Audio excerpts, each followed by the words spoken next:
Halo sahabatku. Selamat datang kembali di channel Cerita Momo. Siapa nih di sini yang pernah diremehkan sama keluarga sendiri? Apalagi sama ipar yang mulutnya pedas banget, ngatain kita numpang hidup, padahal kenyataannya song. Nah, cerita kali ini bakal bikin kalian puas banget sama endingnya. Tapi sebelum kita masuk ke drama panasnya, yuk dukung terus channel ini dengan cara like dan subscribe ya. Jangan lupa absen dulu dong di kolom komentar.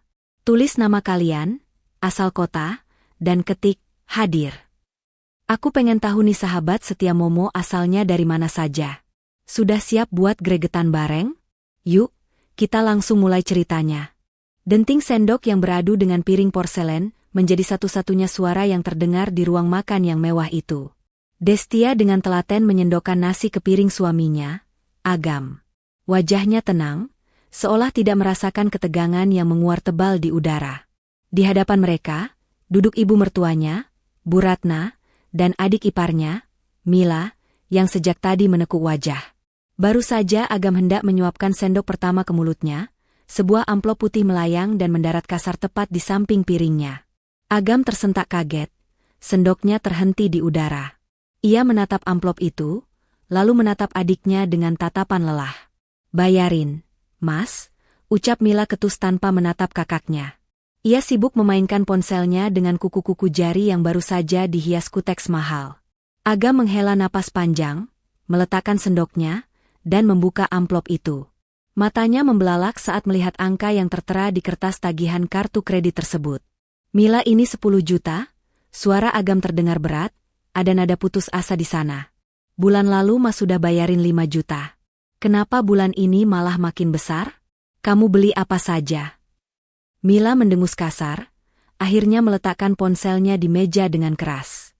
"Ya ampun, Mas, itu cuma 10 juta. Mas Agam kan manajer, gajinya gede. Masa buat adiknya sendiri perhitungan sih? Aku tuh butuh tas baru buat wawancara kerja besok biar kelihatan bonafit. Lagian ada biaya perawatan wajah juga. Mas mau punya adik kucel?" Agam memijat pelipisnya yang mendadak pening. "Mas, bukan perhitungan, tapi pengeluaran kita bulan ini lagi banyak.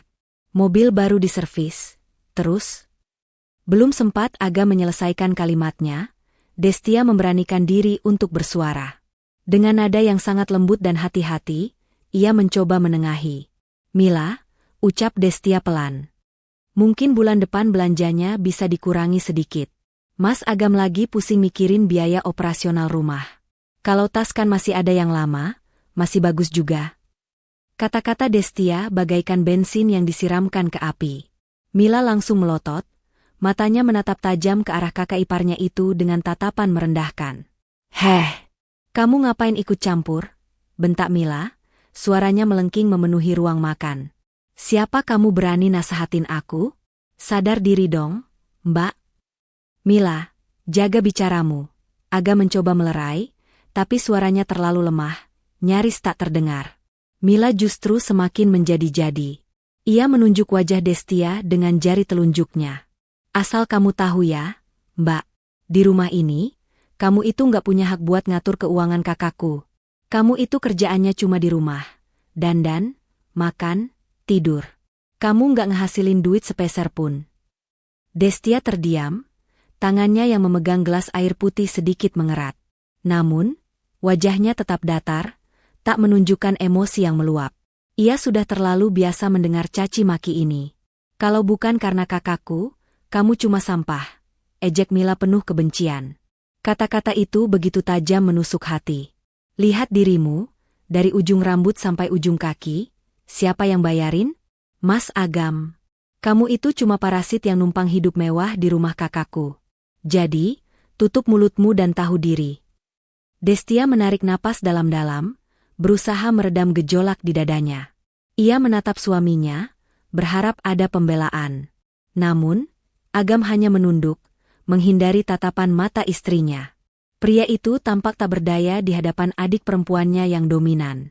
Sudah, suara Bu Ratna akhirnya terdengar. Wanita parubaya itu menyesap tehnya dengan anggun, lalu menatap Destia dengan pandangan yang tak kalah dingin. Destia sempat berharap ibu mertuanya akan membelanya, atau setidaknya menegur Mila karena bicaranya yang kasar.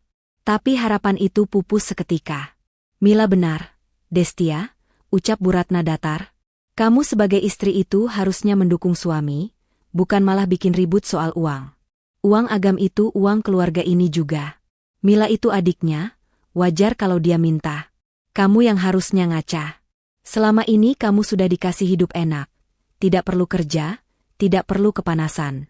Cuma urus rumah saja kok berani-beraninya protes soal jatah Mila.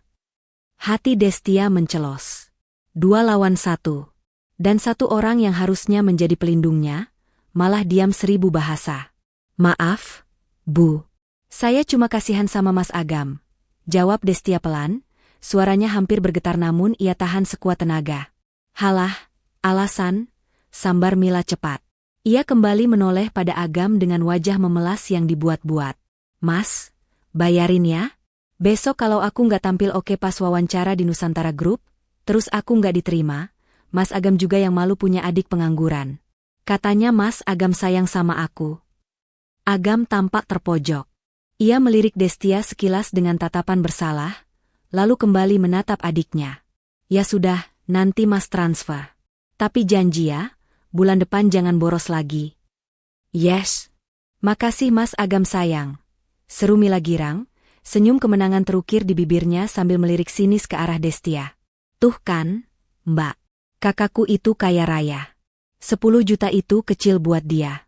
Makanya, kalau jadi istri itu yang berguna dikit, jangan cuma bisa ngabisin beras. Destia tidak menjawab lagi. Ia perlahan bangkit dari kursinya. Saya sudah kenyang. Saya permisi ke kamar dulu. Tanpa menunggu jawaban, Destia melangkah pergi meninggalkan ruang makan. Di belakangnya, ia masih mendengar tawa Mila dan suara Bu Ratna yang memuji-muji betapa hebatnya Agam bisa memanjakan keluarganya. Sesampainya di kamar, Destia menutup pintu rapat-rapat. Ia bersandar di balik pintu, namun tidak ada air mata yang jatuh. Ekspresi sedih yang tadi ia tunjukkan di ruang makan perlahan memudar, berganti dengan senyum tipis yang penuh arti. Ia berjalan menuju meja rias, mengambil ponsel pintarnya yang tergeletak di sana. Layar ponsel menyala, menampilkan notifikasi email masuk. Destia membuka email tersebut dengan tenang. Isi email itu adalah laporan keuangan bulanan dari Nusantara Group, perusahaan raksasa tempat Mila akan melamar kerja besok. Di bagian bawah laporan, tertera nama pemegang saham mayoritas sekaligus komisaris utama, Destia Maharani. Destia menatap pantulan dirinya di cermin. Wajah yang disebut sampah dan parasit oleh adik iparnya itu tersenyum dingin. Nikmatilah selagi bisa, Mila, gumam Destia lirih. Kamu tidak tahu bahwa sampah yang kamu hina ini adalah orang yang akan menentukan nasibmu besok. Ia meletakkan ponselnya, mematikan lampu kamar, dan bersiap tidur dengan hati yang jauh lebih tenang daripada yang dikira oleh siapapun di rumah itu. Permainan baru saja dimulai. Pagi itu, suasana rumah sudah gaduh bahkan sebelum matahari benar-benar tinggi. Mila sibuk mematut diri di depan cermin besar di ruang tengah, memutar tubuhnya ke kiri dan ke kanan. Tas bermerek yang semalam dibelikan Agam dengan harga 10 juta rupiah, sudah tersangkut manis di lengannya. Ia mengenakan blazer necis dan sepatu hak tinggi yang bunyinya nyaring setiap kali ia melangkah di lantai keramik. Bu, gimana penampilanku? Sudah kayak eksekutif muda belum? Tanya Mila dengan percaya diri yang meluap-luap. Bu Ratna yang sedang duduk santai sambil memotong buah mengangguk antusias. Senyum bangga merekah di wajah tuanya. Cantik sekali, anak ibu. Pasti pewawancaranya langsung terpesona lihat kamu.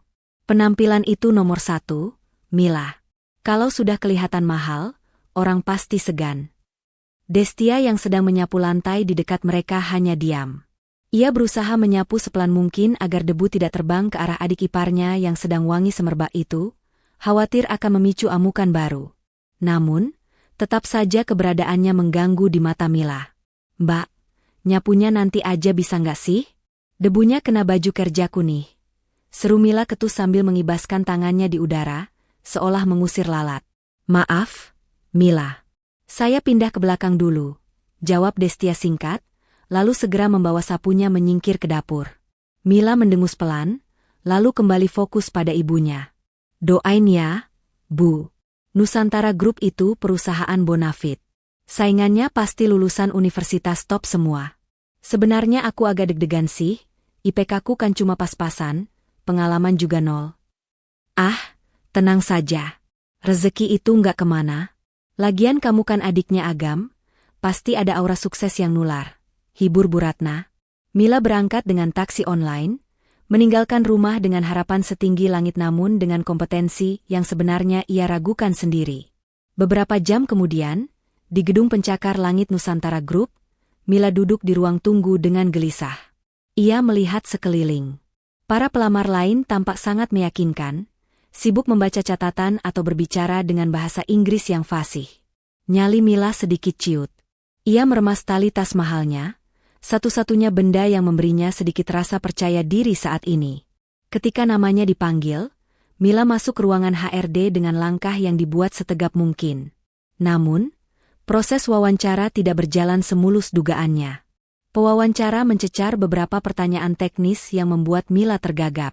Ia tidak bisa menjawab soal strategi pemasaran dasar dengan benar. Wajah pewawancara terlihat datar, sesekali mengernyitkan dahi saat melihat transkrip nilai Mila. Mila keluar dari ruangan itu dengan wajah lesu. Ia yakin 100% dirinya gagal. Sial, umpatnya dalam hati. Pasti nggak diterima. Malu banget kalau sampai gagal, udah pamer tas mahal segala. Sore harinya, saat Agam baru pulang kerja, Mila duduk di sofa dengan wajah masam. Bu Ratna tampak khawatir melihat putrinya murung. Destia yang baru saja membawakan teh hangat untuk suaminya ikut duduk di kursi yang agak jauh, memperhatikan dalam diam. Gimana tesnya, Mil? Tanya Agam sambil melonggarkan dasinya. Lancar? Mila menggeleng lemah. Susah banget, Mas. Orang HRD-nya jutek. Kayaknya aku nggak bakal diterima deh. Padahal aku udah usaha tampil maksimal. Agam menepuk bahu adiknya. Ya sudah, nggak apa-apa. Kalau belum rezeki, nanti cari di tempat lain. Atau Mas coba tanya teman Mas, barangkali ada lowongan admin di kantornya. Mila cemberut.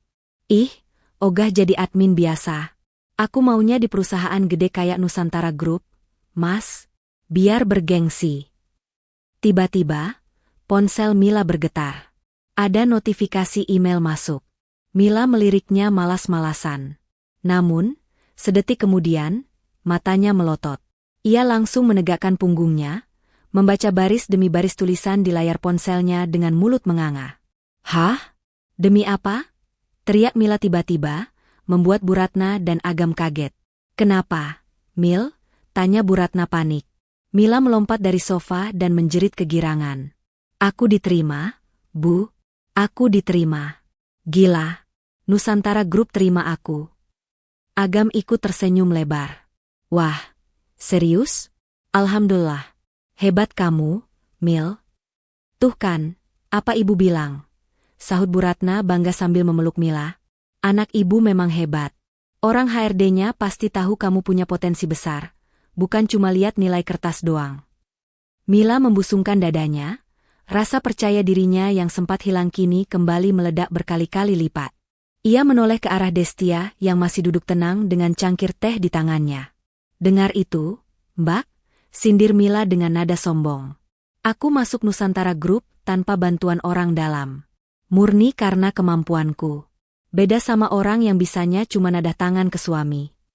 Selamat ya, Mila, ucap Destia datar, tanpa mengalihkan pandangannya dari layar televisi yang mati. Iri ya? Mila tertawa mengejek. Makanya, sekolah yang benar, punya karir. Jangan cuma bangga jadi ibu rumah tangga. Lihat aku, besok aku bakal kerja di gedung tinggi, ketemu orang-orang hebat. Kamu, paling mentok ke pasar nawar sayur. Bu Ratna tertawa menimpali. Sudah, Mil. Jangan diladeni. Kelas kalian itu beda. Kamu wanita karir, dia kan, ya begitulah. Agam hanya tersenyum canggung, tidak enak hati pada istrinya tapi juga tidak ingin merusak momen bahagia adiknya. Sudah, yang penting Mila diterima. Besok harus kerja yang rajin. Pasti dong, Mas. Aku bakal buktiin aku bisa jadi manajer dalam waktu singkat. Seru Mila penuh ambisi. Di tengah sorak-sorai kemenangan semu itu, Tidak ada yang menyadari Destia perlahan bangkit dan berjalan menuju kamarnya. Wajahnya tetap tenang, namun ada kilatan misterius di matanya. Sesampainya di kamar, Destia menutup pintu dan mengunci slotnya. Ia duduk di tepi ranjang, lalu mengeluarkan ponsel dari saku daster sederhananya. Ia membuka riwayat panggilan.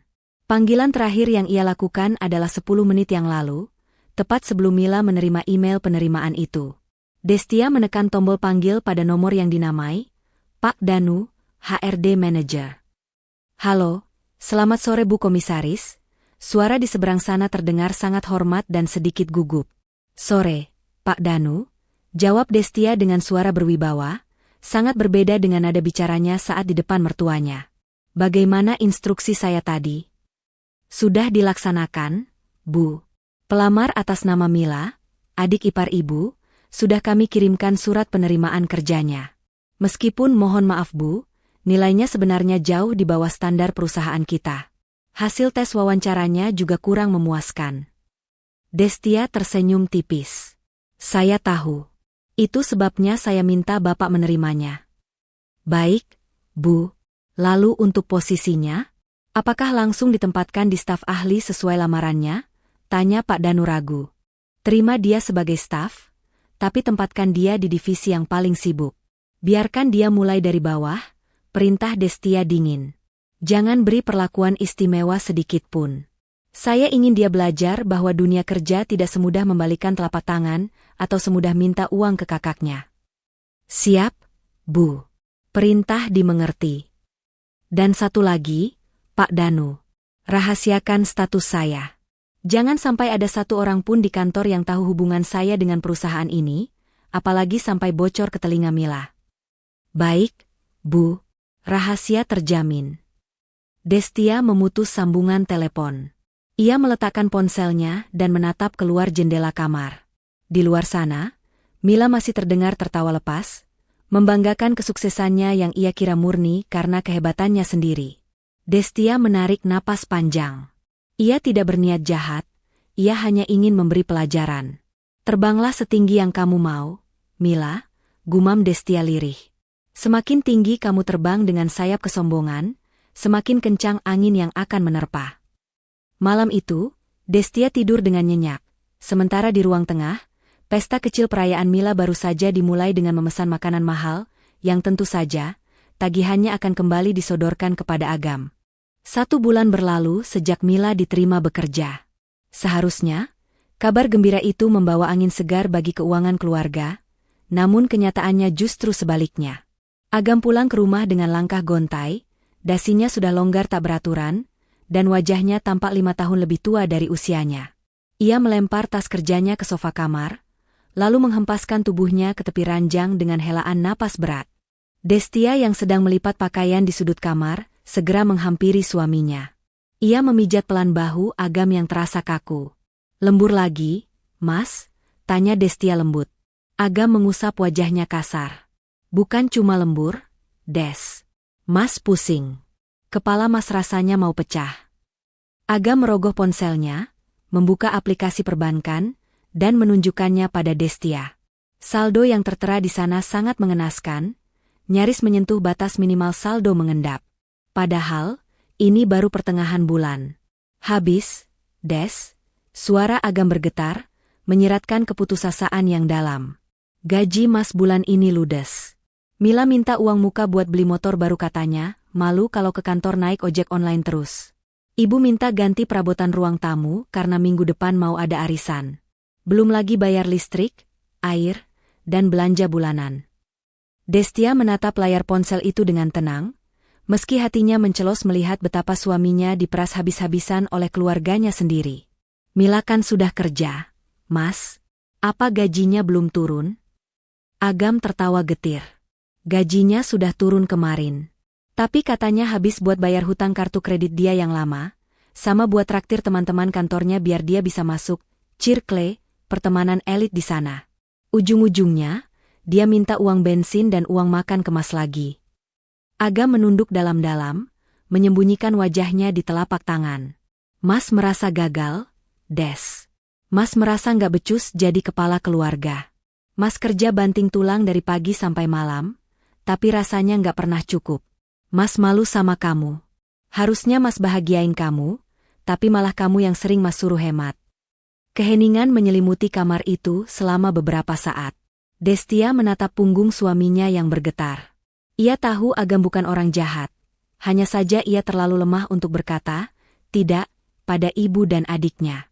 Rasa gengsi Agam untuk terlihat sukses di mata keluarganya menjadi bumerang yang perlahan membunuhnya.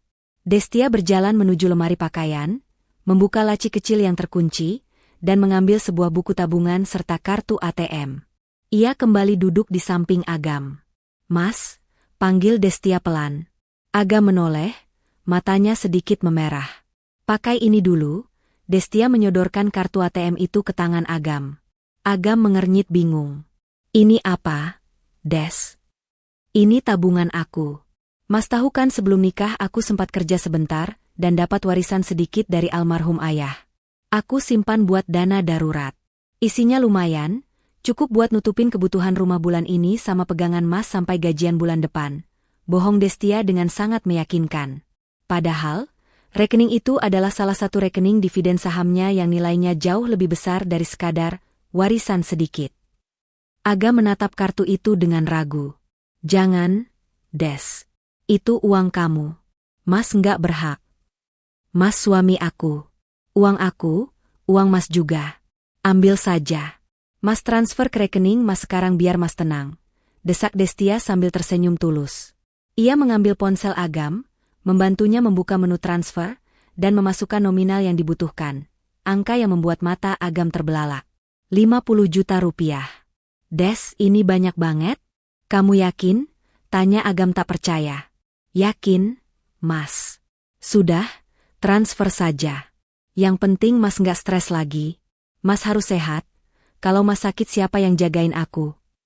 Dengan tangan gemetar, Agam menyelesaikan transaksi itu. Seketika, beban berat di pundaknya terasa terangkat. Ia menatap Destia dengan pandangan berkaca-kaca, lalu memeluk istrinya erat-erat. Makasih ya, Des. Mas janji bakal ganti uang ini nanti. Mas janji bakal kerja lebih keras lagi, bisik Agam di telinga Destia. Destia membalas pelukan itu sambil menepuk punggung suaminya. Gak usah dipikirin gantinya. Yang penting Mas janji satu hal sama aku. Apa itu? Jangan bilang sama ibu atau Mila kalau ini uang dari aku. Bilang saja ini bonus dari kantor Mas atau hasil proyek sampingan Mas. Aku nggak mau mereka mikir macam-macam atau malah merendahkan Mas karena pakai uang istri. Agam melepaskan pelukannya, menatap wajah istrinya dengan rasa kagum bercampur haru. Ia tidak menyangka Destia begitu menjaga kehormatannya sebagai suami, bahkan di saat ia sedang terpuruk. Kamu istri yang terlalu baik buat Mas, Des. Iya, Mas janji. Keesokan paginya, suasana di meja makan kembali ceria. Agam, yang semalam terlihat seperti mayat hidup, kini sudah kembali segar dengan senyum percaya diri. Ia meletakkan beberapa lembar uang ratusan ribu di atas meja, di depan Bu Ratna. Bu, ini tambahan buat belanja arisan nanti. Beli kue yang enak, jangan yang murah. Biar ibu nggak malu sama teman-teman ibu, ucap Agam dengan nada bangga. Mata Bu Ratna berbinar-binar melihat uang merah itu. Alhamdulillah. Wah, anak ibu memang paling top. Tahu saja ibu lagi butuh tambahan. Makasih ya, Gam. Kamu memang anak berbakti. Mila yang sedang menyeruput kopinya ikut menyeletuk. Buat aku mana, Mas? Motor baruku butuh aksesoris nih biar makin kece. Agam, yang kini merasa dompetnya aman berkat suntikan dana Destia, mengangguk santai. Nanti Mas transfer 2 juta. Cukup kan? Asyik. Cukup banget. Mas Agam emang the best. Seru Mila girang. Ia kemudian melirik Destia yang sedang mengoleskan selai roti tawar dengan tatapan mengejek. Tuh lihat, Mbak. Mas Agam itu definisi laki-laki sukses. Bisa kasih uang ke ibu, kasih uang ke adiknya, tanpa hitung-hitungan. Coba kalau Mas Agam nikahnya sama perempuan karir yang sok sibuk, pasti duitnya dipegang istri semua. Untung Mas Agam yang pegang kendali, sindir Mila tajam. Bu Ratna menimpali sambil menghitung uang di tangannya. Iya, Destia harusnya bersyukur. Kamu tinggal ongkang-ongkang kaki, semua beres. Jangan sampai kamu ngeluh atau minta yang aneh-aneh. Ingat, Agam sudah kerja keras buat kita semua. Destia hanya tersenyum tipis, sangat tipis, sambil menyodorkan piring roti ke hadapan Agam.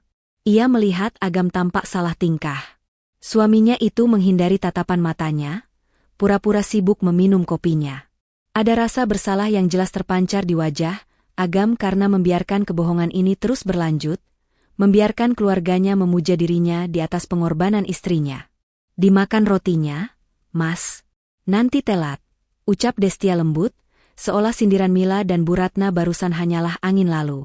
Agam mengangguk cepat. Iya, Des. Makasih. Dalam hati, Destia mencatat kejadian pagi ini. Kebohongan demi menjaga gengsi ini memang membuat suasana rumah tenang untuk sementara waktu. Namun, Destia tahu, ini hanyalah bom waktu. Uang 50 juta itu tidak akan bertahan selamanya dengan gaya hidup Mila dan Bu Ratna yang semakin menjadi-jadi. Dan ketika uang itu habis, Agam akan kembali jatuh ke lubang yang sama, tapi kali ini, lubangnya akan jauh lebih dalam. Nikmatilah peranmu sebagai raja, Mas. Batin Destia sambil menatap suaminya yang berangkat kerja diiringi pujian selangit dari ibu dan adiknya. Karena sebentar lagi, topeng itu akan terasa sangat berat untuk kamu pakai. Gedung kaca Nusantara Group menjulang tinggi membelah langit kota, menjadi simbol prestise bagi siapa saja yang melangkahkan kaki di dalamnya. Namun, bagi Mila, gedung ini hanyalah panggung baru untuk memamerkan betapa berkelasnya hidup yang ia jalani. Baru 1 bulan bekerja, nama Mila sudah menjadi buah bibir di divisinya. Bukan karena prestasinya yang gemilang, melainkan karena tingkah lakunya yang seolah ia adalah pemilik perusahaan. Dengan tas bermerek yang baru dibelinya minggu lalu dan sepatu hak tinggi yang berdetak nyaring, Mila berjalan melewati kubikel rekan-rekannya tanpa sedikitpun melempar senyum. Heh, itu sampah di bawah meja tolong diberesin ya. Bau tahu nggak? Ganggu konsentrasi saya. Perintah Mila seenaknya pada seorang staf office bau, OB, parubaya yang sedang mengepel lantai lorong. Nada bicaranya tinggi, membuat beberapa karyawan lain menoleh. Pak Ujang, OB yang usianya jauh di atas Mila, mengangguk sopan sambil menunduk. Maaf, Mbak Mila. Nanti saya bersihkan setelah lantai ini kering. Sekarang, Pak, saya nggak mau tahu. Kalau sepatu mahal saya kotor gara-gara debu di situ, Bapak mau ganti? Gaji Bapak setahun juga nggak bakal cukup buat beli sepatu ini. Bentak Mila sambil menunjuk sepatu barunya yang mengkilap. Seorang senior divisi, Mbak Arini, yang sejak tadi memperhatikan, akhirnya tidak tahan. Ia berdiri dari kursinya dan menghampiri meja Mila. Mila, tolong jaga bicaramu. Pak Ujang itu orang tua, bicaralah yang sopan. Lagi pula, tugasmu pagi ini merekap data penjualan minggu lalu, kenapa belum selesai? Tegur Arini tegas. Mila memutar bola matanya malas. Ia bersandar di kursinya dengan gaya meremehkan. Duh, Mbak Arini, santai sedikit kenapa sih? Data itu gampang, nanti juga selesai. Lagian ya, Mbak, saya kerja di sini itu cuma buat isi waktu luang. Kakak saya itu pengusaha sukses, manajer top di perusahaan multinasional. Gaji saya di sini MAH nggak sebanding sama uang jajan yang dikasih kakak saya. Arini menggeleng tak percaya melihat arogansi anak baru itu. Ini tempat kerja profesional, Mila. Tidak ada yang peduli siapa kakakmu. Kalau kinerjamu buruk dan attitudemu minus begini, kamu bisa kena SP. Coba aja kalau berani laporin, tantang Mila dengan senyum sinis. Saya yakin HRD bakal mikir 2 kali buat negur saya. Aura orang kaya itu beda, Mbak. Nggak bisa disamain sama karyawan biasa yang hidupnya pas-pasan nunggu tanggal muda. Keributan kecil itu ternyata tidak luput dari perhatian. Di lantai paling atas, di sebuah ruangan besar dengan dinding kaca satu arah, Pak Surya, sang direktur utama, berdiri memperhatikan layar monitor CCTV yang menampilkan suasana divisi tempat Mila bekerja. Ia melihat jelas bagaimana Mila menunjuk-nunjuk Pak Ujang dan berdebat dengan Arini. Wajah Pak Surya mengeras. Sebagai pemimpin yang merintis karir dari bawah, ia paling benci melihat karyawan yang tidak punya etika. Tangannya sudah gatal ingin memecat anak baru yang sombong itu saat itu juga. Ia meraih telepon di mejanya, namun kemudian teringat satu nama yang memiliki kekuasaan lebih tinggi darinya di gedung ini. Pak Surya mengurungkan niatnya memanggil HRD, dan beralih mengambil ponsel pribadinya. Ia mencari sebuah kontak yang disimpan dengan nama, Ibu Deka, Dewan Komisaris. "Selamat siang, Bu," sapa Pak Surya dengan nada sangat hormat begitu panggilan tersambung. "Siang, Pak Surya. Ada perkembangan?" Suara tenang Destia terdengar dari seberang sana. Suara itu kontras sekali dengan citra ibu rumah tangga sederhana yang selama ini ia tampilkan di depan keluarganya. "Maaf mengganggu waktu Ibu. Saya hanya ingin melaporkan mengenai karyawan baru atas nama Mila, adik ipar Ibu," lapor Pak Surya hati-hati. "Perilakunya sudah mulai meresahkan divisi, Bu. Hari ini dia membentak staf kebersihan dan menantang seniornya. Dia terus-menerus membawa nama kakaknya sebagai tameng. Jujur saja Bu, ini sudah mencoreng budaya kerja perusahaan kita." Hening sejenak di ujung telepon. Pak Surya menunggu instruksi, berharap ia diberi lampu hijau untuk menendang Mila keluar. Apakah dia melakukan kesalahan fatal yang merugikan keuangan perusahaan, Pak Surya? Tanya Destia datar. "Belum, Bu. Sejauh ini baru masalah etika dan kinerja yang lambat." "Bagus. Kalau begitu, tahan dulu," perintah Destia. Pak Surya mengernyit bingung. "Tahan, Bu? Maksud Ibu, kita biarkan saja dia bersikap seperti itu?" "Benar. Biarkan dia merasa di atas angin. Biarkan dia merasa dia yang paling hebat dan paling berkuasa di sana." Suara Destia terdengar dingin dan penuh perhitungan. "Kalau Bapak pecat dia sekarang, dia hanya akan pulang ke rumah, menangis pada suaminya dan ibunya, lalu menyalahkan perusahaan Bapak yang tidak profesional. Dia tidak akan belajar apa-apa." Destia memberi jeda sebentar, seolah sedang menyusun bidak catur di kepalanya. "Saya ingin dia jatuh saat dia merasa posisinya paling tinggi. Saat dia merasa tidak tersentuh.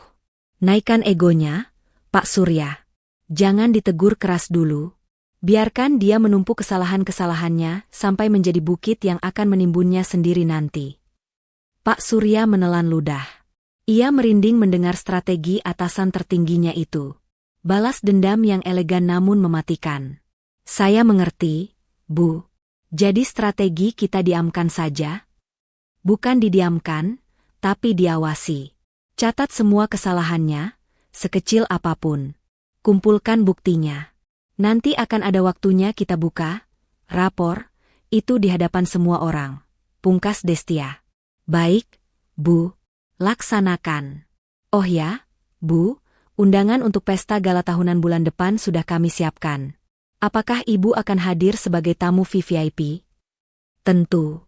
Itu akan menjadi panggung utamanya, Pak Surya. Pastikan Mila mendapatkan undangan itu dan pastikan dia tahu bahwa dia harus membawa pasangannya. Saya ingin melihat wajahnya saat dia tahu siapa sebenarnya yang dia sebut sampah." "Siap, Bu Dewan Komisaris." Sambungan telepon terputus. Pak Surya kembali menatap layar CCTV.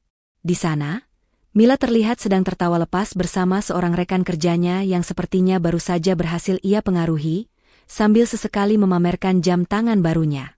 Pak Surya menggeleng pelan sambil bergumam, "Kasihan sekali kamu, Nak. Kamu sedang menggali kuburanmu sendiri," sambil tertawa. Sementara itu, di rumah, Destia meletakkan ponselnya di atas meja dapur. Ia kembali melanjutkan kegiatannya memotong sayuran untuk makan malam. Wajahnya kembali menjadi wajah istri yang penurut dan sederhana. Namun, di dalam hatinya, hitungan mundur sudah dimulai. "Terbanglah, Mila," bisik Destia pada pisau dapur yang berkilat di tangannya. "Langitnya masih luas. Tapi ingat, aku yang memegang kendali cuacanya." Suasana kantor Nusantara Group pagi itu terasa berbeda dari biasanya. Bisik-bisik antusias terdengar dari setiap sudut kubikel, menggantikan suara ketikan keyboard yang monoton. Penyebabnya adalah sebuah amplop tebal berwarna emas yang baru saja dibagikan oleh tim HRD ke setiap meja karyawan. Mila mengambil amplop itu dengan ujung jarinya yang lentik, seolah sedang memegang barang keramat. Ia membuka segel lilin merah di belakangnya, dan menarik keluar sebuah kartu undangan yang terbuat dari bahan bludru mewah. Tinta emas yang tertera di sana berkilauan ditimpa lampu neon kantor. "Undangan pesta gala tahunan Nusantara Group, gumam Mila membaca tulisan itu. Matanya berbinar saat membaca baris berikutnya, bertempat di Grand Ballroom Hotel Imperial. Wajib dihadiri oleh seluruh karyawan beserta pasangan atau keluarga inti. Senyum Mila merekah lebar. Ini dia momen yang ia tunggu-tunggu. Ini bukan sekadar pesta makan malam biasa, ini adalah panggung pembuktian diri.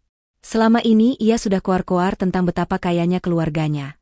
Dan sekarang saatnya ia membuktikan ucapannya itu secara visual kepada rekan-rekannya yang sering menatapnya sinis. Hotel Imperial, hotel bintang 5 yang paling mahal di kota ini, ucap Mila bangga, sengaja mengeraskan suaranya agar tetangga kubikelnya mendengar. Akhirnya ada acara yang levelnya sesuai sama standar aku. Sore harinya, kepulangan Mila ke rumah disambut dengan kehebohan yang ia ciptakan sendiri. Ia meletakkan undangan emas itu di tengah meja makan seolah-olah itu adalah piala kemenangan. "Bu, Mas Agam, lihat ini," seru Mila sambil menunjuk undangan tersebut. Bu Ratna segera menyambar kartu itu, meraba tekstur bludrunya dengan kagum. "Wah, mewah sekali, Mil. Ini undangan apa?" "Itu pesta gala kantor aku, Bu. Cuma orang-orang terpilih yang bisa bikin pesta semewah ini. Dan lihat aturannya, boleh bawa keluarga," jelas Mila dengan mata berapi-api. Ia beralih menatap kakaknya yang baru saja melonggarkan dasi dengan wajah lelah. "Mas Agam wajib datang," perintah Mila tanpa basa-basi. "Mas harus jadi pendamping aku di sana. Mas harus pakai jas Mas yang paling mahal, jam tangan yang waktu itu Mas beli, pokoknya Mas harus kelihatan kayak CEO sukses. Aku mau pamer ke teman-teman kantor kalau kakakku itu bukan orang sembarangan." Agam menghela napas panjang, menyandarkan punggungnya di kursi makan. Wajahnya menyeratkan keengganan. Pesta seperti itu berarti pengeluaran lagi. Ia harus memikirkan bensin, mungkin harus laundry jas mahalnya, atau bahkan Mila akan minta dibelikan sepatu baru lagi untuk acara itu. "Harus banget ya, Mil? Mas lagi banyak kerjaan di kantor, takutnya lembur," elak Agam halus. "Ih, Mas Agam." Mila menghentakkan kakinya seperti anak kecil. "Ini kesempatan langka. Mas tega biarin adiknya datang sendirian? Nanti dikira aku bohong soal kekayaan Mas. Pokoknya Mas harus datang. Titik. Mas kan manajer, masa acara ginian aja nggak bisa atur waktu?" Bu Ratna ikut menimpali, membela putri kesayangannya. "Iya, Gam. Turuti saja kemauan adikmu. Sekali-sekali kamu muncul di lingkungan elit, siapa tahu nambah relasi bisnis juga buat kamu. Jangan bikin adikmu kecewa." Agam yang tidak pernah bisa menang melawan dua wanita ini, akhirnya mengangguk pasrah. Iya, Mas datang." Mila bersorak girang. Namun, senyumnya sedikit memudar saat ekor matanya menangkap sosok Destia yang sedang menghidangkan sayur lodeh di meja makan. Destia tampak tenang, seolah tidak tertarik dengan pembicaraan mereka. Namun, aturan di undangan itu jelas tertulis, pasangan. Jika Agam datang, aneh rasanya jika istrinya tidak ikut, apalagi jika kolega Mila bertanya. Mila menatap Destia dengan pandangan menilai, dari ujung rambut yang digelung sederhana, hingga ujung kaki yang hanya beralaskan sandal rumah biasa. Ada keraguan besar di wajah Mila. "Mbak Destia." Panggil Mila dengan nada yang dibuat-buat manis namun penuh racun. Destia menoleh, menatap adik iparnya dengan sorot mata teduh. "Ya, Mila. Sebenarnya di undangan ini boleh bawa pasangan. Jadi, ya terpaksa Mas Agam harus bawa kamu juga," ucap Mila setengah hati. "Tapi aku minta satu hal ya, Mbak." Mila mendekatkan wajahnya, menatap Destia tajam. "Tolong, sadar diri. Ini pesta kelas atas. Yang datang itu direktur, komisaris, orang-orang kaya beneran. Jangan sampai penampilan Mbak bikin malu aku dan Mas Agam." "Maksud kamu?" tanya Destia pelan. "Ya maksudku, jangan pakai baju-baju pasar Mbak yang murahan itu. Jangan dandan menor kayak ondel-ondel, tapi jangan juga kucel kayak pembantu. Pokoknya Mbak harus bisa ngimbangin Mas Agam. Kalau nggak punya baju bagus, bilang. Nanti biar Mas Agam beliin, atau sewa kek. Jangan sampai teman kantorku nanya, itu pembantunya Agam ya." "Kan aku yang malu," cecar Mila tanpa rem. Agam tampak tidak nyaman mendengar ucapan adiknya yang terlalu kasar, tapi lagi-lagi, ia diam saja. Ia hanya melirik Destia dengan tatapan meminta maaf yang klise.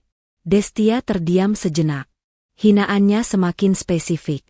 Mila benar-benar tidak tahu bahwa pesta itu sebenarnya diadakan menggunakan uang dari keuntungan perusahaan yang saham mayoritasnya dimiliki oleh Destia.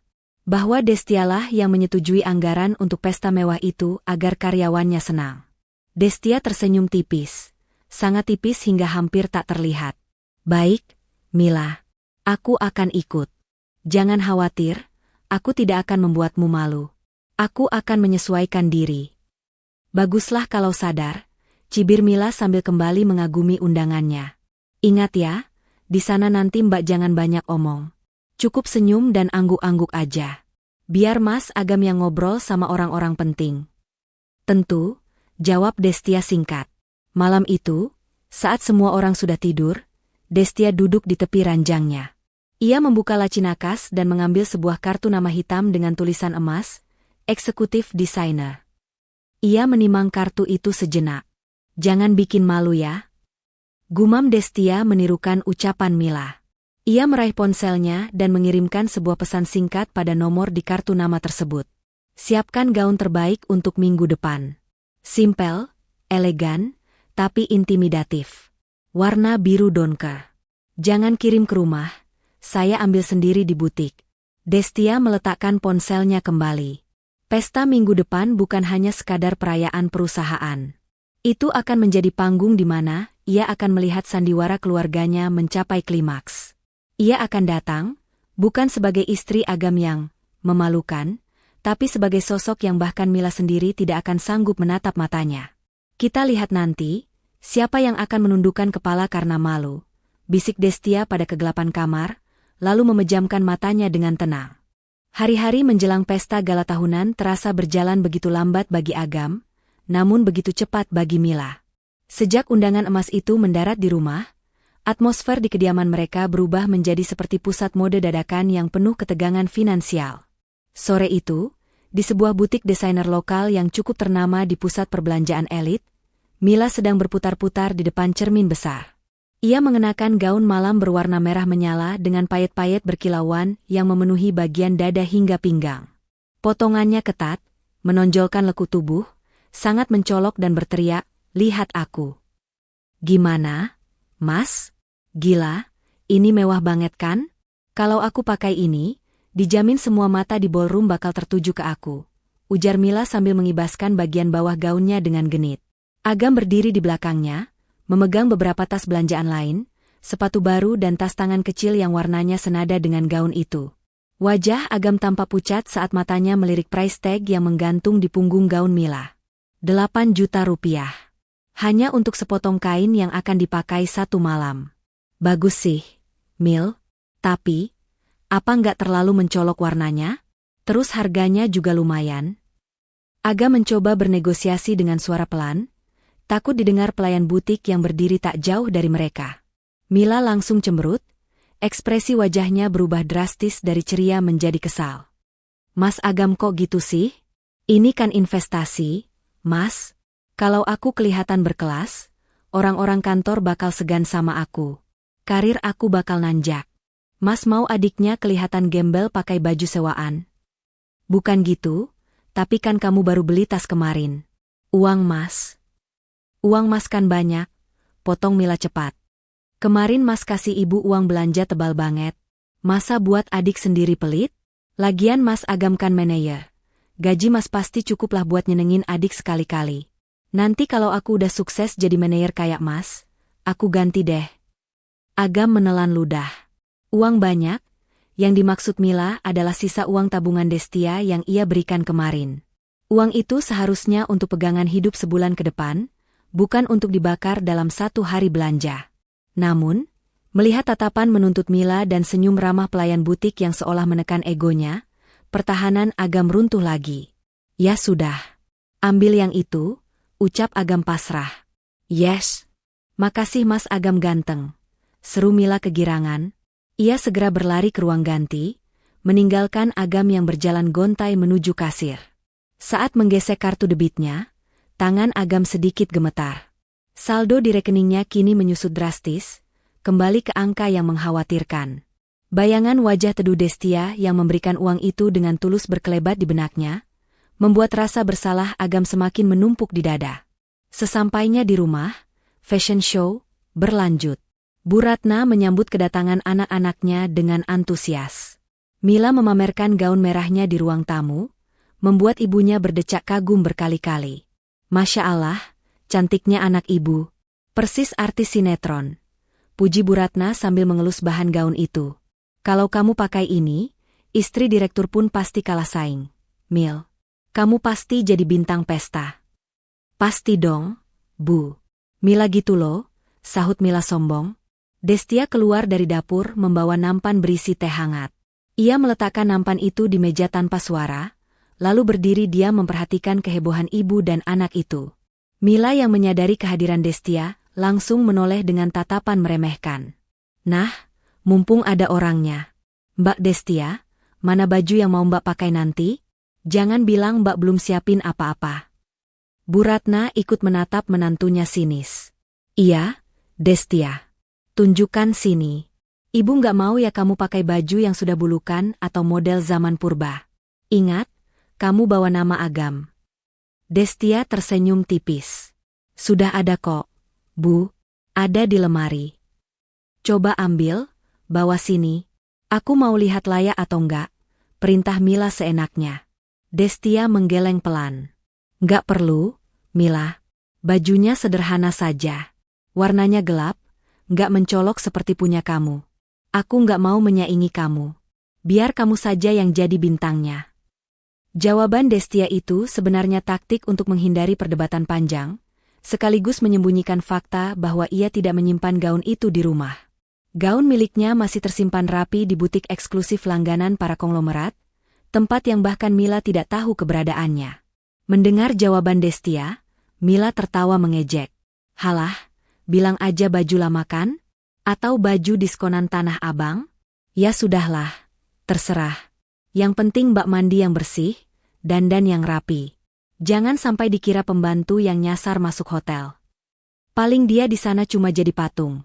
Mil, timpal Bu Ratna sambil menyeruput tehnya. Dia mana ngerti obrolan orang kantoran. Paling cuma plonga-plongo cari makanan gratis.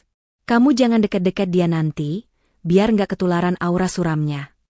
Agam yang duduk di sofa sambil memijat keningnya merasa tidak enak hati, tapi ia terlalu lelah untuk membela istrinya. Sudah, Bu. Mila.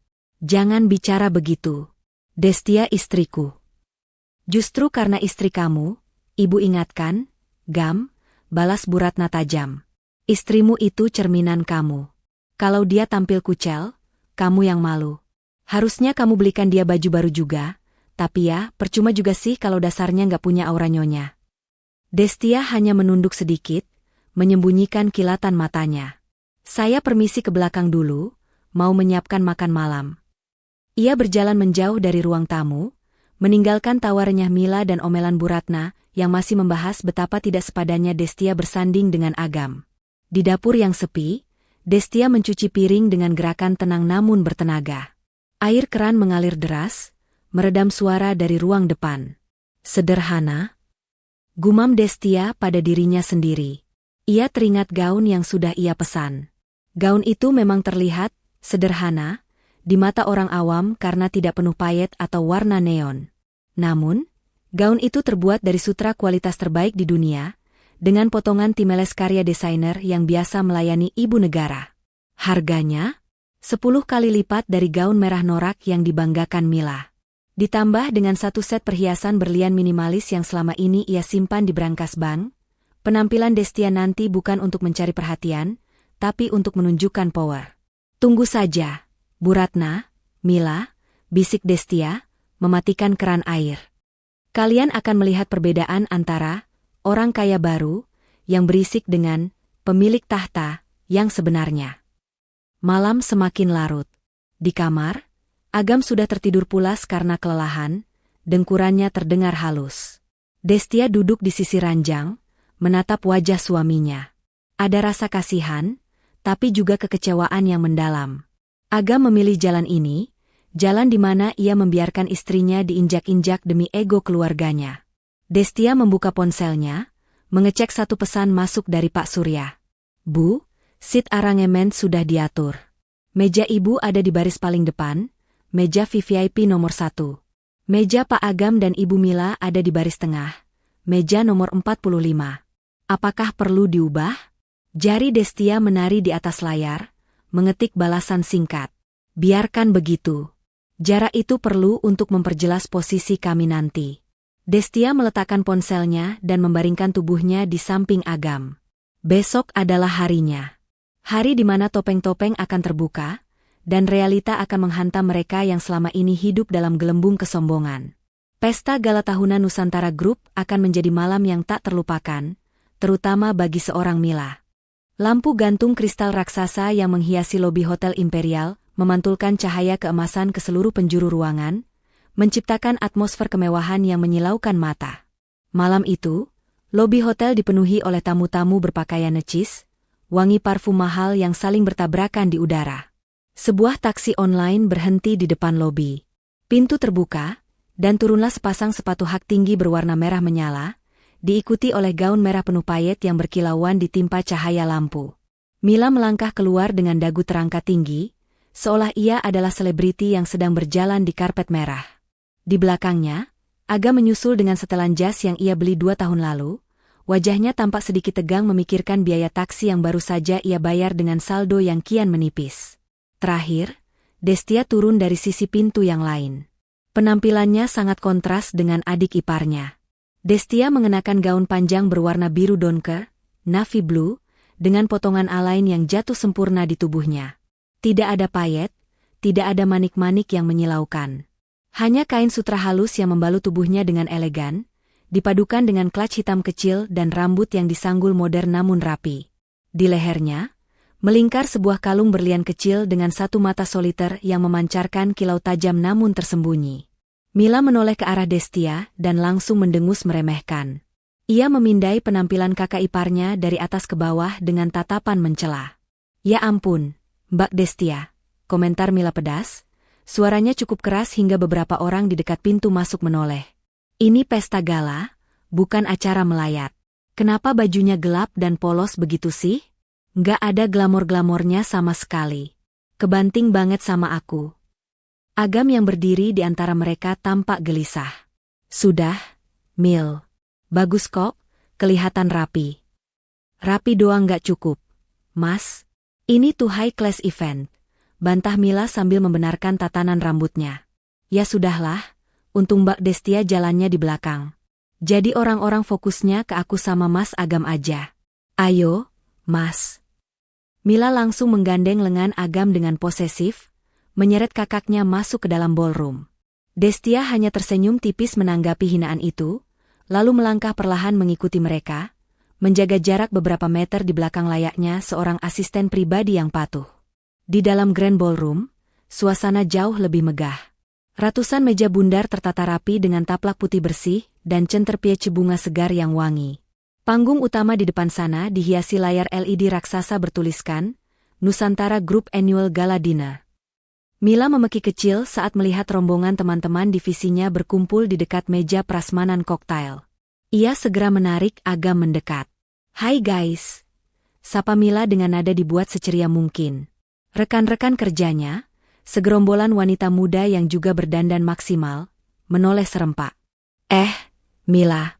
Wah, gila gaun lo cetar banget. Puji salah satu temannya yang bernama Siska. Mila tertawa bangga, mengibaskan rambutnya. Iya dong, harus totalitas. Oh ya, kenalin nih, ini kakak gue yang sering gue ceritain. Mas Agam. Agam tersenyum canggung, mengulurkan tangan. Agam. Mas Agam ini manajer investasi di perusahaan multinasional lo, tambah Mila cepat, melebih-lebihkan jabatan kakaknya demi gengsi. Dia yang fasilitasi semua outfit gue malam ini. Biasalah, kakak sayang adik. Teman-teman Mila menatap Agam dengan pandangan kagum yang dibuat-buat. Wah, enak banget punya kakak royal. Halo Mas Agam. Di tengah percakapan basa-basi itu, Siska menyadari kehadiran Destia yang berdiri diam agak jauh di belakang Agam. Itu siapa, Mil? Yang baju biru gelap itu? Saudara lo juga? Tanya Siska sambil menunjuk Destia dengan dagunya. Wajah Mila berubah masam seketika. Ia melirik Destia sekilas lalu kembali menatap teman-temannya sambil berbisik, seolah takut ketahuan. Oh, itu istri kakak gue, jawab Mila setengah hati. Istrinya? Siska menatap Destia lagi dengan tatapan menilai yang tidak sopan. Kok beda banget auranya sama Mas Agam? Mas Agam kelihatan eksekutif. Istrinya kayak plain banget ya? Kayak ibu-ibu komplek biasa. Teman Mila yang lain menimpali sambil terkikik. Kirain tadi asisten rumah tangga lo yang diajak buat bawain tas. Mil? Soalnya dia diam aja di situ kayak orang bingung. Mila tertawa renyah mendengar ejekan itu. Bukannya membela, ia malah memanasi suasana. SSST, jangan kenceng-kenceng, nanti orangnya dengar. Ya gitulah. Namanya juga ibu rumah tangga murni. Dunianya cuma kasur sama dapur. Jadi maklum aja kalau dia kaku masuk hotel bintang 5 begini. Gue aja sebenarnya malu ngajak dia, takut ngerusak pemandangan. Destia mendengar semua itu. Telinganya menangkap jelas setiap kata yang diucapkan adik ipar dan teman-temannya. Namun, ekspresi wajahnya tidak berubah sedikit pun. Ia tetap berdiri tegak, memegang klatnya dengan santai. Matanya menyapu seisi ruangan, mengamati para tamu undangan yang hadir. Dari kejauhan, ia melihat Pak Surya sedang berbincang dengan beberapa direktur cabang. Mata Pak Surya sempat bertemu dengan mata Destia. Sang direktur utama itu hampir saja membungkukkan badan secara refleks. Namun Destia memberikan isyarat mata yang sangat halus, sebuah kedipan pelan, meminta Pak Surya untuk tetap diam dan tidak mendekat dulu. Pak Surya mengerti, ia segera mengalihkan pandangannya, kembali berpura-pura tidak melihat sang pemilik tahta. Mas Agam, ambilin minum dong buat kita. Rengek Mila manja, memutus kontak mata Destia dengan Pak Surya. Iya, sebentar.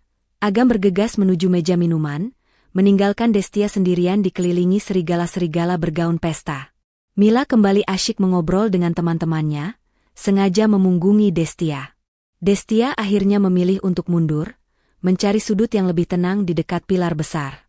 Ia tidak tertarik untuk bergabung dalam percakapan kosong yang hanya berisi pameran tas dan gosip kantor. Saat sedang berdiri sendirian, seorang pelayan lewat membawa nampan canape. Destia mengambil satu dengan anggun. Gerakan tangannya, cara ia memegang gelas minumannya, memancarkan keanggunan alami yang tidak bisa dipelajari secara instan. Beberapa tamu pria tua yang duduk di meja VIP sempat melirik ke arah Destia, mengenali aura mahal yang tidak dipahami oleh Mila dan teman-temannya. Gaun sutra itu, bagi mata yang terlatih, jelas bukan barang murah. Itu adalah karya seni. Tiba-tiba, suara MC terdengar menggema dari pengeras suara, meminta seluruh hadirin untuk menempati meja masing-masing karena acara inti akan segera dimulai. Ayo guys, kita duduk. Meja kita di mana? Tanya Mila heboh. Kita di meja nomor 45, agak tengah, jawab Siska. Mila segera menarik lengan Agam yang baru kembali membawa minuman. Ayo mas, kita duduk. Mbak Destia, ayo buruan. Jangan lelet, nanti dikira nggak dapat kursi. Destia mengikuti mereka menuju meja nomor 45. Meja itu letaknya cukup strategis, namun jelas bukan meja utama. Di sekeliling mereka adalah staf level menengah dan junior. Mila duduk dengan bangga, meletakkan tas mahalnya di atas meja agar semua orang bisa melihat logonya. Agam duduk di sebelahnya, menyeka keringat dingin di dahinya karena AC ruangan yang dingin tidak mampu mendinginkan kecemasannya berada di lingkungan yang asing ini. Destia duduk di kursi yang tersisa, tepat di sebelah Agam. Ia duduk dengan punggung tegak, tenang dan diam. Duh, semoga makanannya enak ya. Katanya catering hotel ini mahal banget per pax-nya. Oceh Mila tak henti-henti. Oh ya, dengar-dengar nanti ada door prize motor juga. Mas Agam harus doain aku menang ya. Lampu ruangan perlahan meredup, menyisakan lampu sorot yang terpusat ke panggung. Musik orkestra yang megah mulai dimainkan sebagai pembuka. MC pria dan wanita naik ke panggung dengan semangat. Selamat malam keluarga besar Nusantara Group. Selamat datang di malam apresiasi yang penuh bintang ini. Tepuk tangan gemuruh membahana di seluruh ruangan. Mila bertepuk tangan paling kencang, wajahnya berseri-seri. Ia merasa inilah dunia yang seharusnya ia tinggali. Dunia gemerlap, tepuk tangan, dan pengakuan. Dan malam ini, lanjut sang MC dengan suara berat dan dramatis, adalah malam yang sangat spesial. Karena untuk pertama kalinya dalam 5 tahun terakhir, sosok yang memegang kendali tertinggi di perusahaan kita, yang selama ini bekerja dalam senyap membawa Nusantara Group menuju puncak kesuksesan, hadir di tengah-tengah kita. Suasana mendadak hening penuh antisipasi. Mila menyenggol lengan Agam. "Tuh kan Mas, komisaris utama dateng.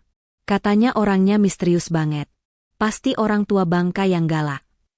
MC melanjutkan, "Mari kita sambut dengan hormat, Bapak Direktur Utama kita, Bapak Surya, yang akan memberikan sambutan sekaligus memperkenalkan pimpinan tertinggi kita." Pak Surya naik ke atas panggung diiringi tepuk tangan sopan. Wajahnya serius namun ada senyum bangga yang tersungging di bibirnya. Ia berdiri di podium, memandang ke seluruh penjuru ruangan, matanya berhenti sejenak tepat di meja nomor 45, menatap lurus ke arah wanita bergaun biru gelap yang duduk tenang di sana. Mila yang merasa Pak Surya melihat ke arah mejanya langsung berbisik panik namun girang pada Agam. Mas, Pak Surya liatin ke sini. Kayaknya dia ngenalin aku deh sebagai karyawan baru yang potensial. Gila, aku diperhatiin direktur utama." Destia, yang duduk di samping Agam, hanya tersenyum samar mendengar kepedean adik iparnya yang sudah melampaui batas kewajaran itu. "Nikmatilah detik-detik terakhir hayalanmu, Mila," batin Destia. "Karena setelah ini, realita akan memukulmu telak." Di atas podium yang bermandikan cahaya sorot, Pak Surya berdiri dengan wibawa penuh.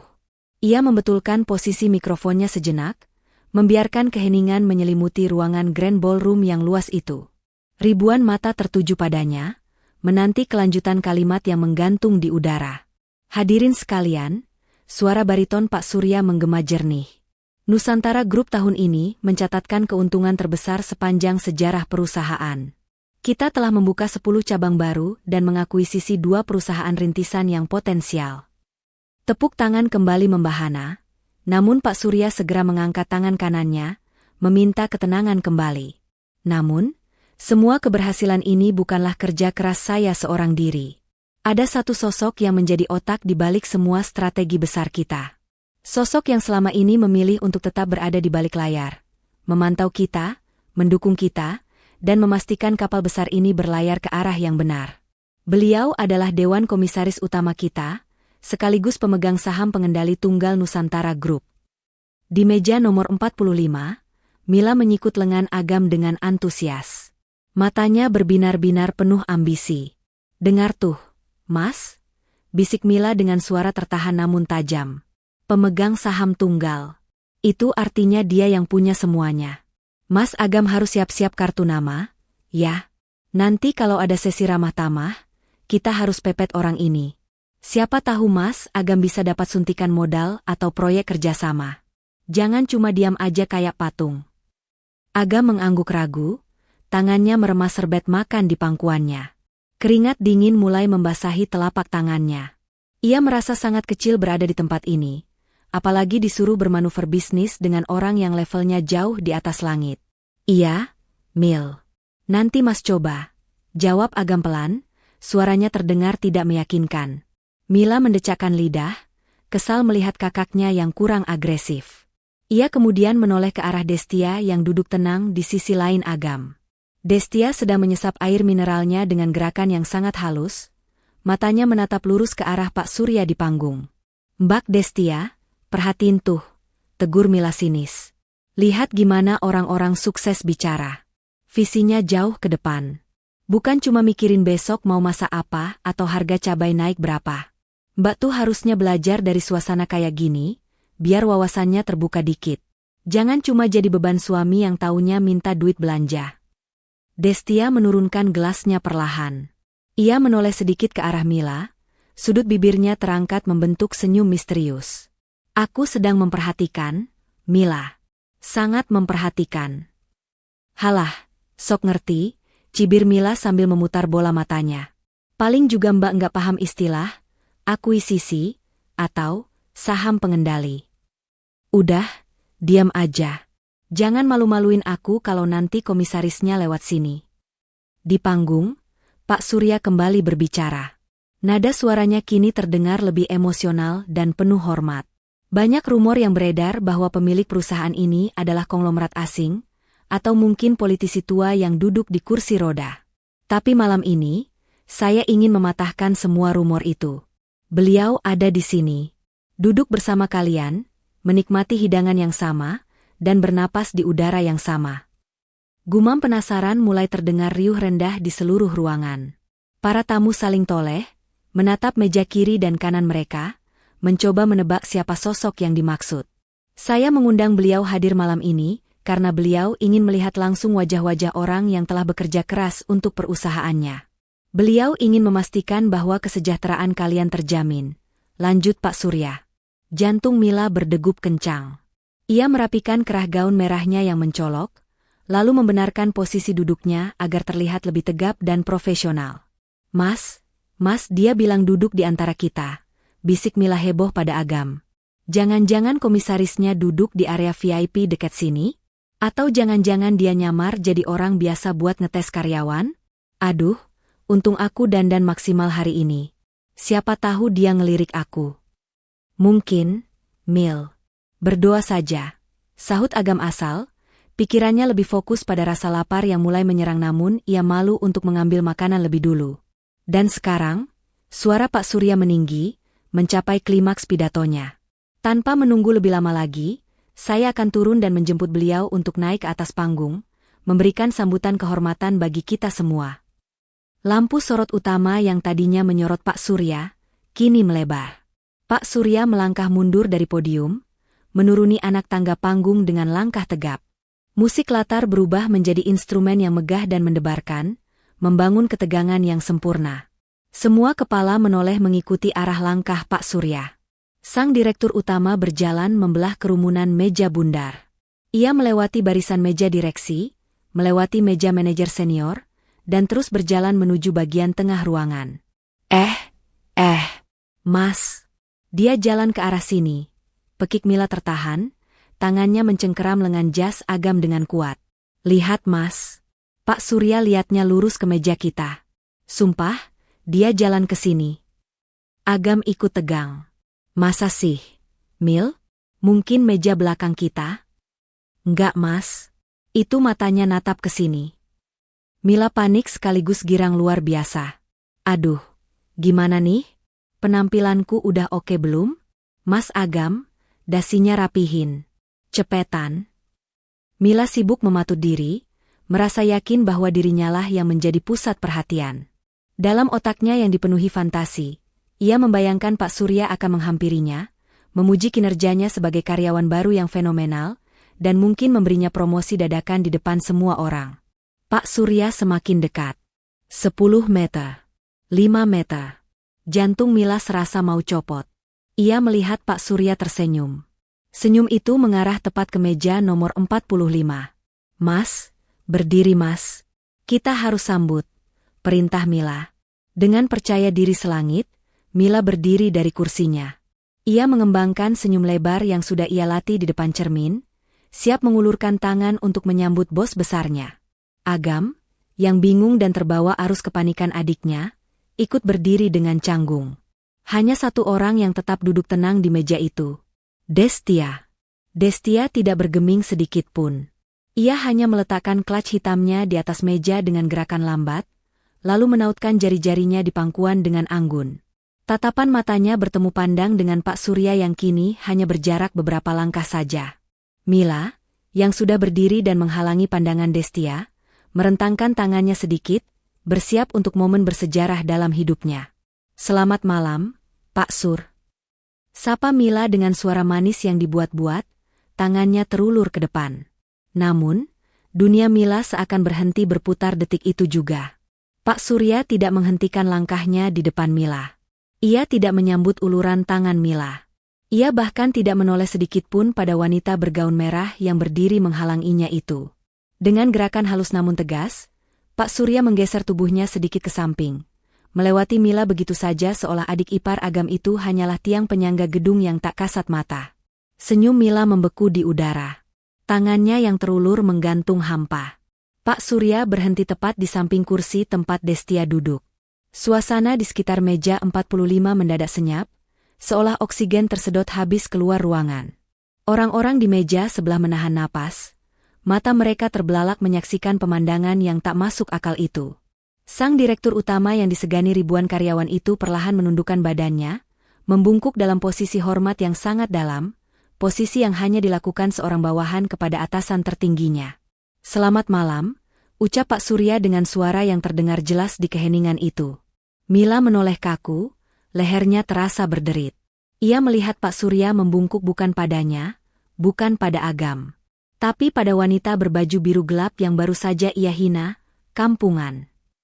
Destia mengangkat wajahnya, menatap Pak Surya, lalu tersenyum tipis. Senyum seorang ratu yang menerima penghormatan dari panglimanya. "Malam, Pak Surya," jawab Destia tenang. Kata-kata Pak Surya masih menggantung di udara, namun dampaknya bagaikan bom atom yang meledak tanpa suara. Waktu seolah berhenti berdetak di meja nomor 45. "Selamat datang, Ibu Dewan Komisaris," ulang Pak Surya dengan nada yang lebih tegas, memastikan tidak ada satupun telinga yang salah dengar. "Mohon maaf jika sambutan kami kurang berkenan. Silakan, Bu.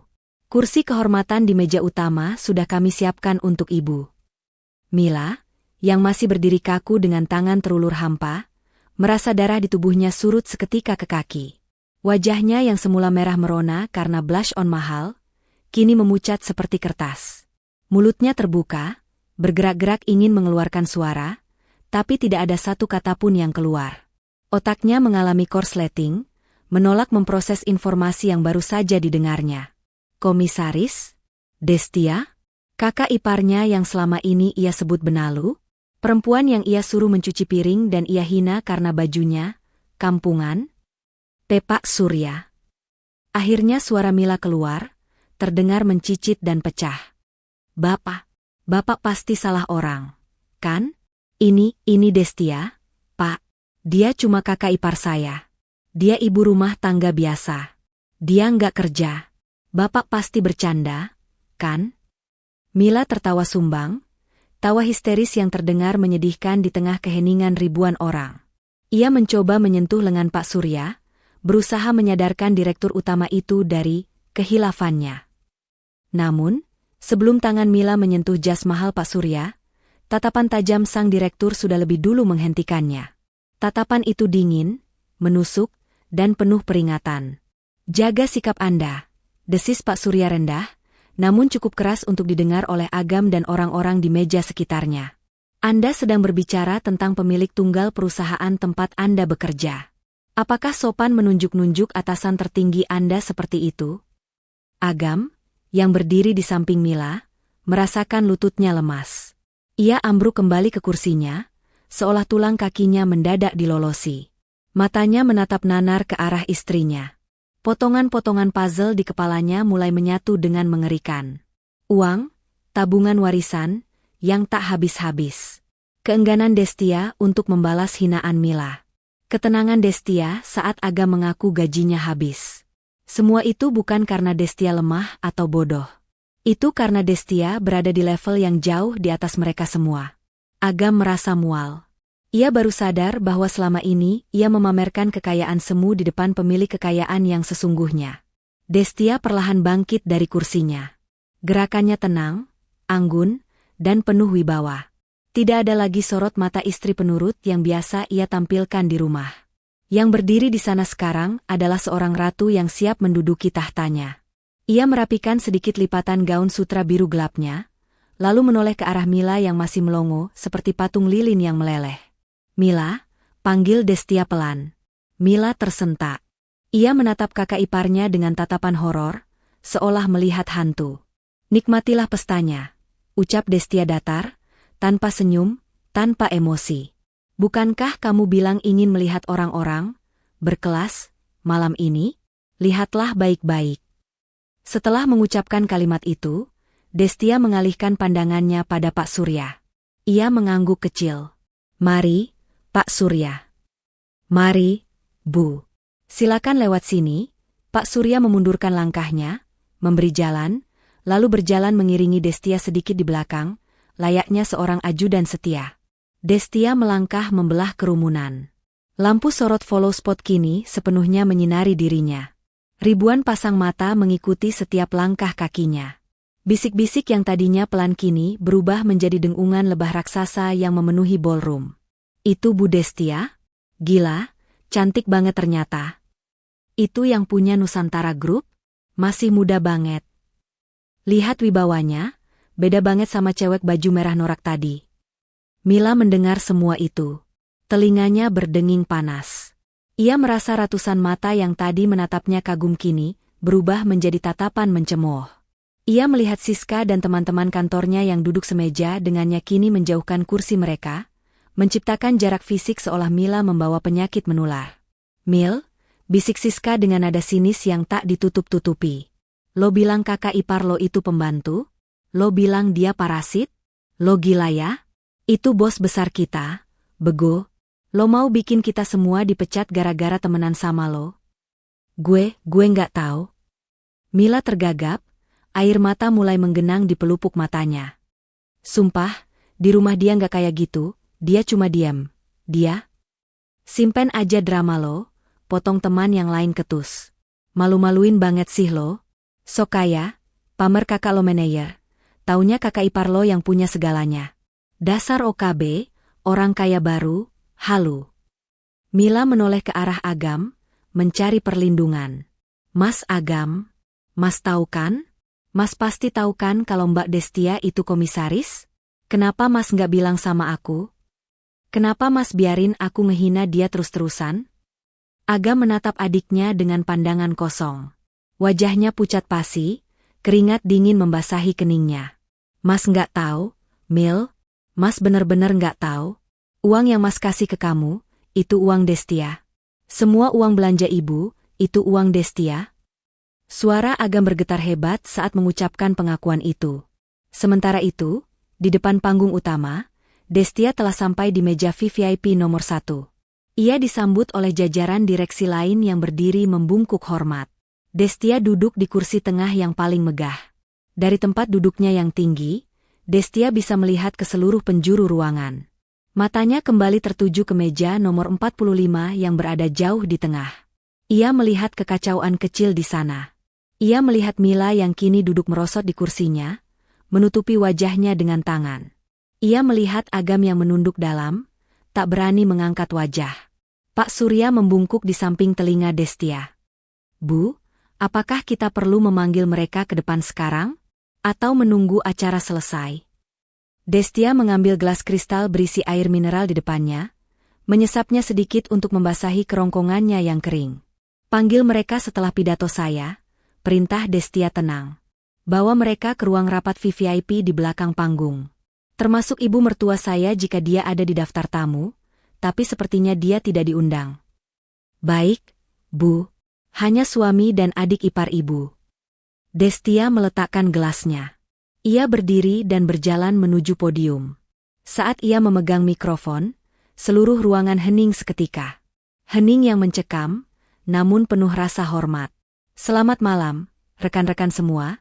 Suara Destia mengalun lembut namun tegas melalui pengeras suara, memenuhi setiap sudut ruangan hingga ke telinga Mila yang berdenging. "Malam ini saya berdiri di sini bukan hanya untuk merayakan keuntungan perusahaan. Tapi saya ingin berbicara tentang satu hal yang sering dilupakan oleh manusia ketika mereka merasa memiliki sedikit kekuasaan." Destia menatap lurus ke arah kamera yang menayangkan wajahnya ke layar raksasa. Wajah cantiknya terpampang jelas, diperbesar ribuan kali lipat, sehingga Mila yang duduk jauh pun bisa melihat sorot mata dingin itu seolah menatap langsung ke jiwanya. "Integritas dan rasa tahu diri," ucap Destia menekan setiap suku katanya. Di meja nomor 45, Mila merasa lehernya seperti dicekik. Ia tahu, dua kata itu ditujukan khusus untuknya. Pesta yang seharusnya menjadi panggung kemenangannya, kini berubah menjadi pengadilan terbuka yang paling mengerikan dalam hidupnya. Dan palu hakim sudah diangkat, siap diketuk untuk menjatuhkan vonis kehancuran baginya. Pintu ruang VVIP yang berat dan kedap suara itu tertutup perlahan, memisahkan hiruk-pikuk pesta di luar dengan keheningan yang mencekam di dalam.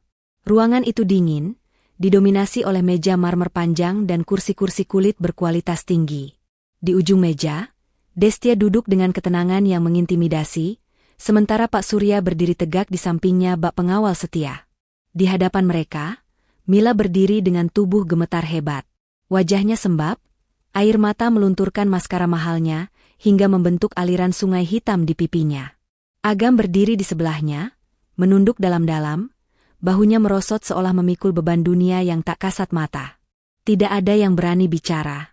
Suara detak jam dinding terdengar, seperti palu hakim yang sedang menghitung mundur waktu eksekusi. Duduk, perintah Destia singkat.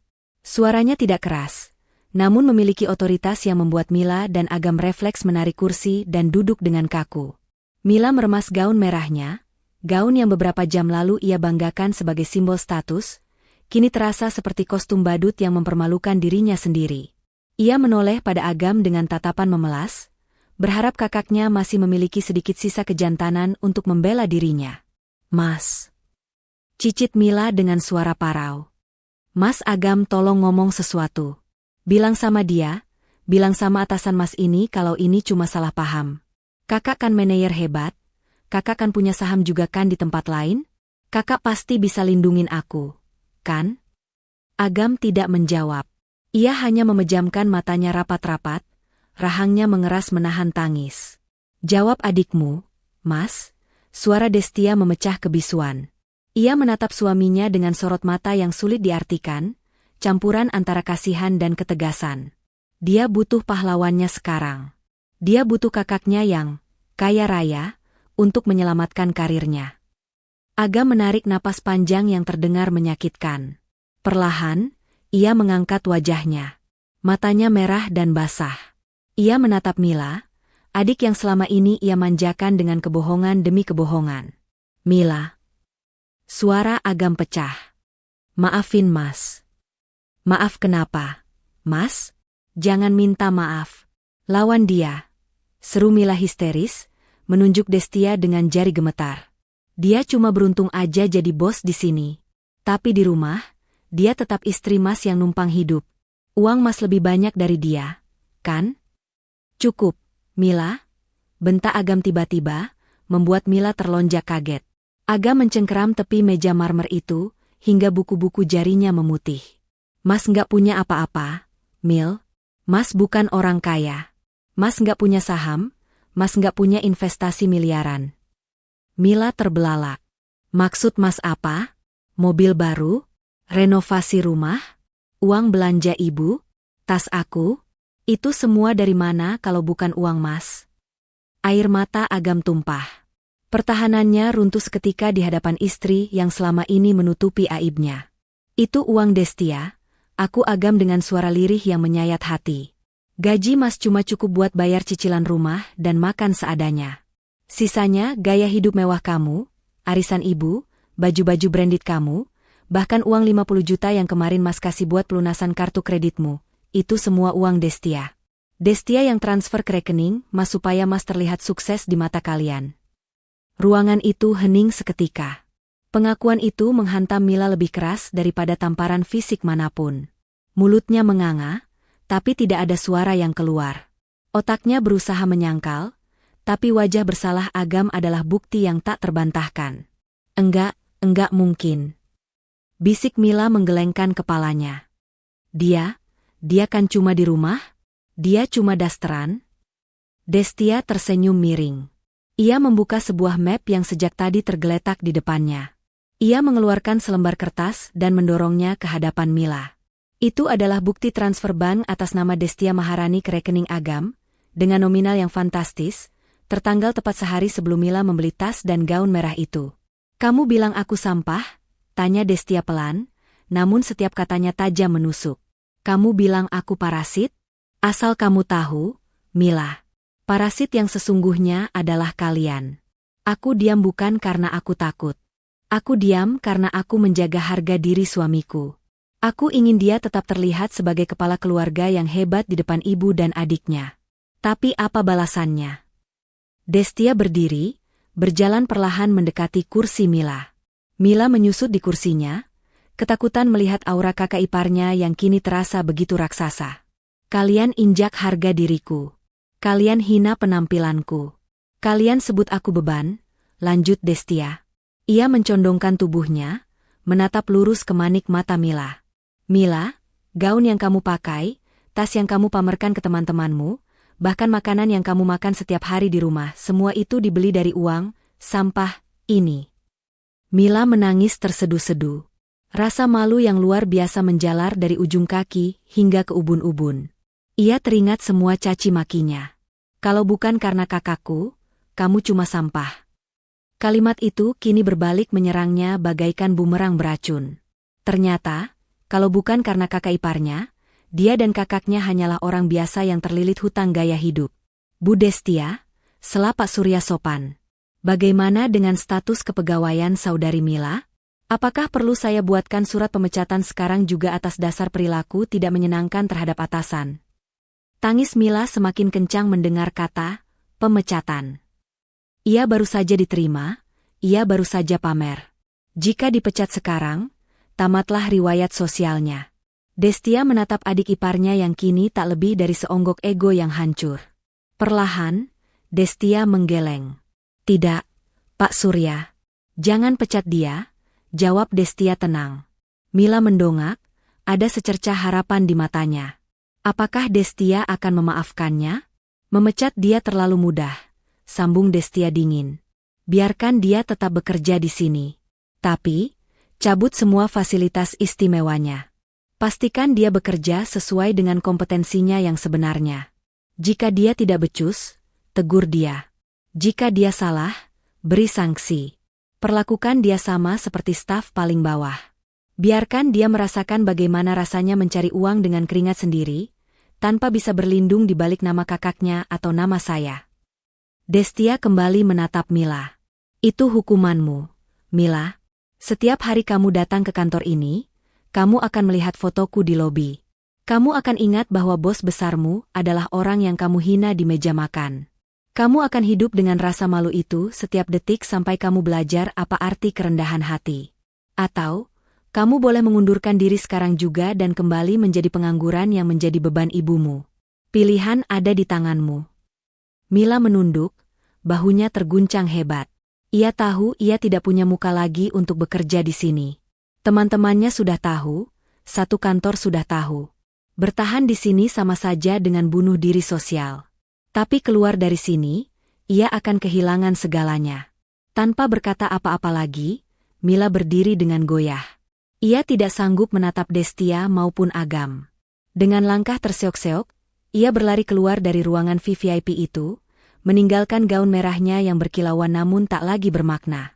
Suara pintu yang terbanting menjadi penanda hancurnya kesombongan seorang adik ipar.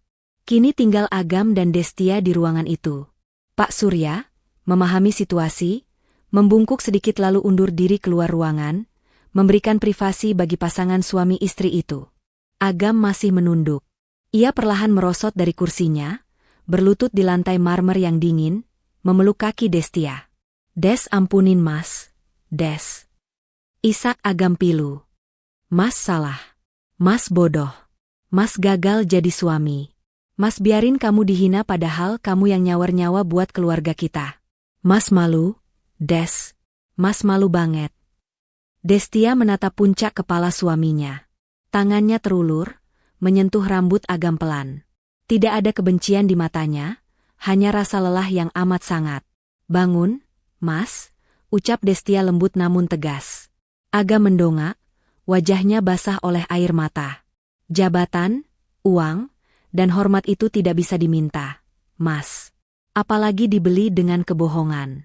Itu semua harus didapat, kata Destia bijak. Selama ini aku membiarkanmu memimpin, memberimu panggung, tapi kamu malah lupa siapa yang membangun panggung itu untukmu. Destia menarik tangannya. Malam ini, pulanglah ke rumah ibu.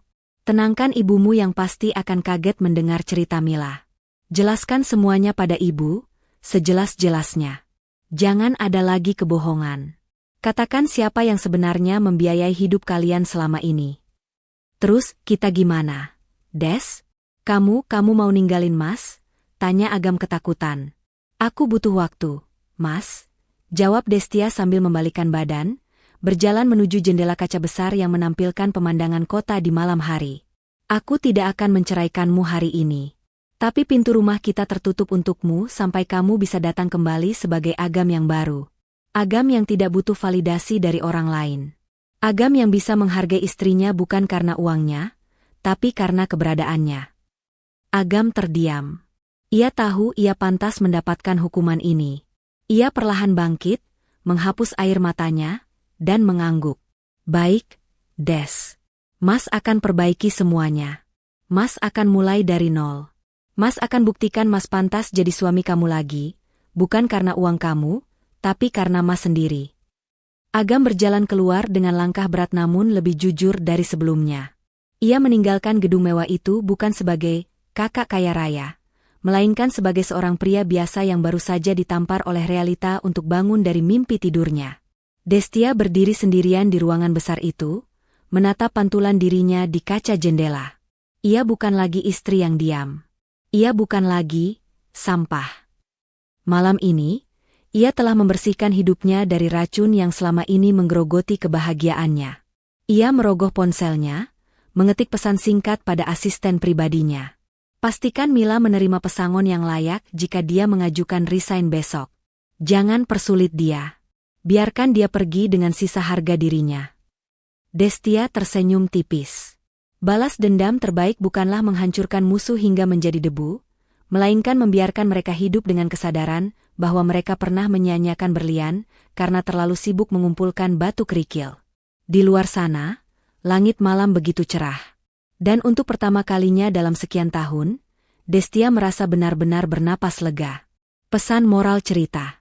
Jangan menilai buku dari sampulnya, penampilan luar seringkali menipu. Kesederhanaan seseorang bukan berarti kekurangan, dan kemewahan yang dipamerkan belum tentu milik sendiri. Integritas di atas gengsi. Hidup dalam kebohongan demi validasi orang lain, hanya akan menjadi bom waktu yang menghancurkan diri sendiri. Jadilah apa adanya, itu jauh lebih terhormat.